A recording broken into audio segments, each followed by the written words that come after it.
Great to have you on the show. Terrible, terrible story.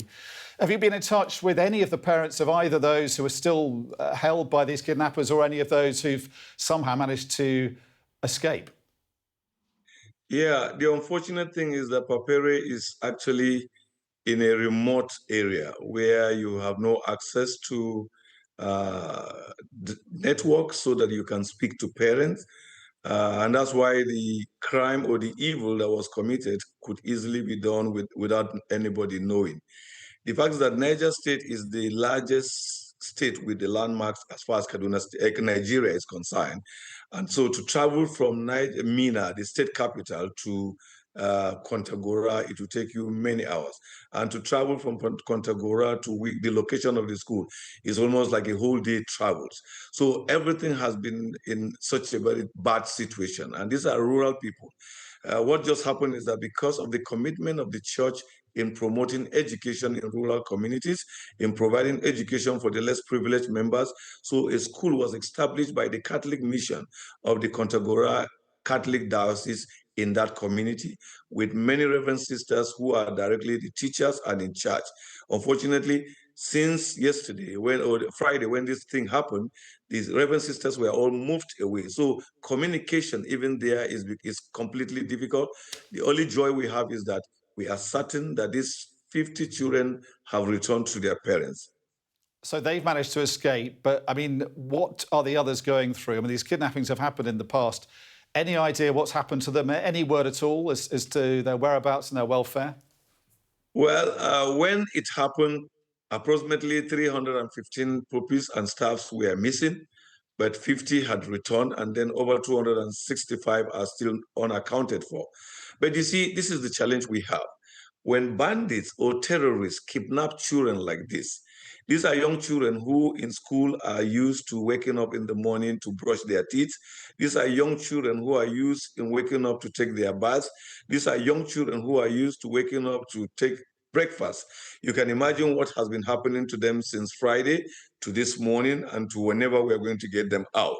So they are living in such condition, no bathing, no certainty of breakfast, no care for their health and other things.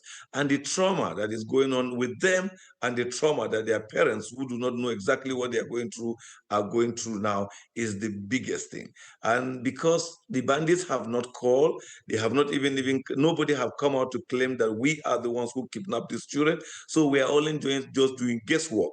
But we are talking with the security agencies and they are saying they are pursuing them.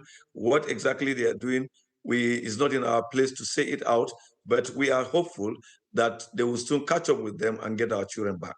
So no ransom, no word from the kidnappers. I mean, it's hard to imagine what the parents must be going through.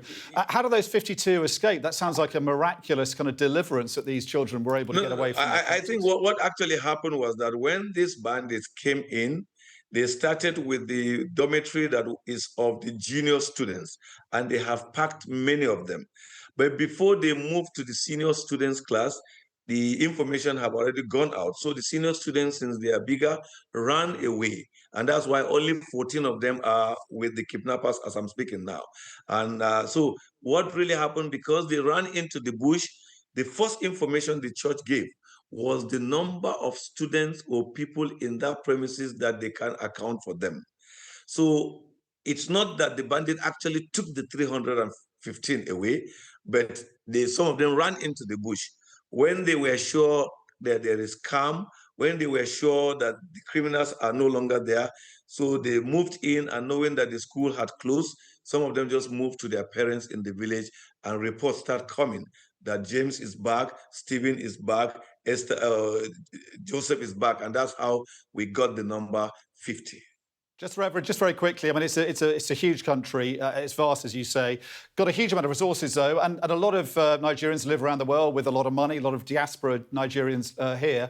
How does this keep happening in Nigeria? I mean, if the kidnappings 10 years ago caused massive headlines around the world, it's hard to believe it's been allowed to happen again, isn't it? This is failure of security or failure of the powers that be to handle issues like this. One of the requirements of the law for every leader is to protect lives and properties. These lives include the lives of our children who are in school, the lives of our women who are at home, the lives of the husband who goes to wherever they go, and the properties of citizens. And this school is property of citizens. In the wisdom of missionaries and the wisdom of the church, we believe that education should not be left in the hands of government alone. So many of our churches keep opening school, especially in rural communities, because we want to give these children opportunity to prepare themselves for future responsibility, opportunity to equip themselves to meet up the time they were born, but sadly, they are not being protected. But I do know that the challenge of protecting some areas like this is massive. Yesterday, the president of Nigeria came out and said one of the challenge is many of the security men are posted to VIPs, and he has asked that they should all be withdrawn and sent to protect Nigerians. We hope that they will match this word with action, because we don't understand why a government will be allowing security agencies in numbers to be protecting VIPs while criminals are having a field day and the security men are not there to go after the criminals. If our security men can do what is right, when these children we were told that these children have been taken away in less than 48 or 24 hours, they will put these criminals on the run and they will have no option than to abandon the children or escape. Oh, but what is happening is that they will have a field day and we are waiting for them to negotiate. And this children's life is in we'll have danger. to end The it there. families are traumatized. But Reverend Hyde, thank you very much for your time. Our hearts go out to the poor children and their parents, and we hope for their speedy return. Thank you very much for coming onto the world tonight. Thank you too for having me.